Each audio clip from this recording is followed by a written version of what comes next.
The lion cub couldn't run. Its leg was broken, blood soaking into the sand. From the shadows, a deadly pack was closing in.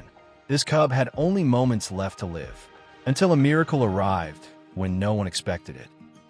The African savannah was burning under the fading sun, its golden grass stretching endlessly in every direction. The air was heavy, silent, and tense, as if nature itself was holding its breath. Somewhere far away, birds took flight, sensing danger long before it could be seen. In the middle of that vast land, a small lion cub lay helpless on the ground. It was no more than 6 months old. Its breathing was fast and shallow, each breath hurting more than the last. One of its hind legs was badly injured, twisted at a painful angle, the fur around it darkened with blood and dust. Every attempt to move sent sharp pain through its tiny body. The cub tried to stand. It collapsed. A weak cry escaped its throat. Not a roar, not a call of strength, but a desperate sound filled with fear and confusion. It didn't understand why its body wouldn't obey it anymore. It didn't understand why its mother wasn't there. Earlier that day, the cub had been following its pride, staying close to its mother's side like it always did. But chaos had erupted when danger appeared. Perhaps rival predators, perhaps humans, perhaps something far worse. In the panic, the cub had been knocked aside, trampled, injured, and left behind as the pride disappeared into the tall grass. Now, the cub was alone. The sun dipped lower, casting long shadows across the land. And in those shadows, something moved. At first, it was only a sound, a low, chilling laugh. Then another, then many. Hyenas. A pack of them. Their glowing eyes appeared between the tall grass, watching, waiting, calculating. They had smelled the blood long ago. They knew what an injured lion cub meant. To them, this wasn't tragedy. It was opportunity. The cub lifted its head weakly, ears flattening against its skull as fear rushed through its body. It tried to crawl, dragging its injured leg behind it, claws digging into the dirt as if the earth itself could save it. But there was nowhere to go. The hyenas slowly spread out, surrounding the cub in a wide circle. One stepped forward, its head low, mouth open, teeth shining in the fading light. Another crept closer from behind. Their laughter echoed through the savannah, mocking and cruel.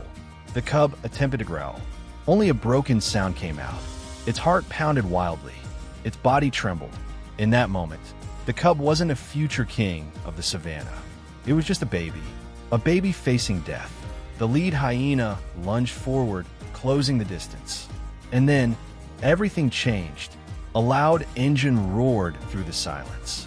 Dust exploded into the air as a safari vehicle burst over a nearby rise. The sudden noise shocked the hyenas, freezing them in place for a split second before instinct took over. They scattered into the grass, disappearing as quickly as they had appeared, their laughter fading into angry, distant echoes. The cub flinched violently, terrified by this new, unfamiliar sound. Its body pressed against the ground, eyes wide, heart racing even faster now. The vehicle stopped. A man stepped out. He was a wildlife ranger, experienced, alert, and trained for danger. He had been on patrol, following unusual tracks and sounds, never expecting to come face to face with something like this. An injured lion cub, alive, barely. The ranger's chest tightened. He had seen death too many times in this land. He knew how unforgiving nature could be. But this time, this cub still had a chance. Slowly, carefully, the ranger approached, speaking softly to calm the terrified animal. The cub tried to move away but collapsed again, exhausted and in pain. Its eyes locked onto the man's face, full of fear, confusion, and something else. Hope. The ranger knelt down, his movements gentle. He could see the severity of the injury immediately. If the cub stayed here, the hyenas would return. And when night fell, there would be no escape. Time was running out. The ranger wrapped the cub in a thick blanket, lifting its trembling body with care. The cub whimpered softly, but didn't fight, as if it somehow understood that this stranger was its only chance. The vehicle sped across the savannah as darkness crept in. Behind them, unseen but not gone, the hyenas watched from the shadows, waiting for another opportunity that would never come. At the rescue center, lights flicked on as the vehicle arrived. Veterinarians rushed out, their faces serious. The cub was placed gently on a table, its breathing weak, eyes half closed. The injury was worse than expected. A fractured leg, deep wounds, severe dehydration, infection already setting in. One of the vets spoke quietly. If he had arrived even an hour later, we would have lost him. The cub was rushed into surgery. Hours passed.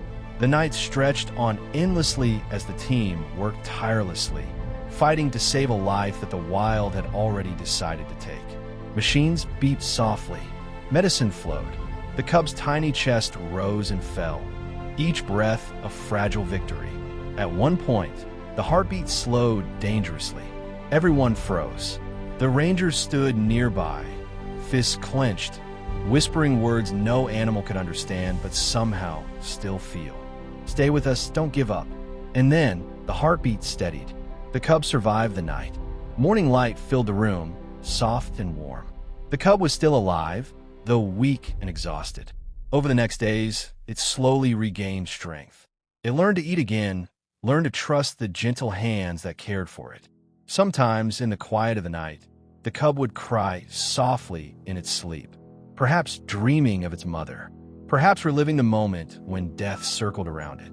Weeks turned into months. The cub grew stronger. Its leg healed slowly, carefully treated every day. It learned to walk again, first unsteady, then stronger, then confident. The fear in its eyes faded, replaced by something powerful. Fire. One morning, the enclosure gate was opened. The savannah stretched endlessly ahead. Freedom. The cub stepped forward, paused, and looked back once, as if remembering everything it had survived. Then it walked into the tall grass. Alive. Free. Because someone chose compassion over indifference. Because hope arrived just in time. If you want next main,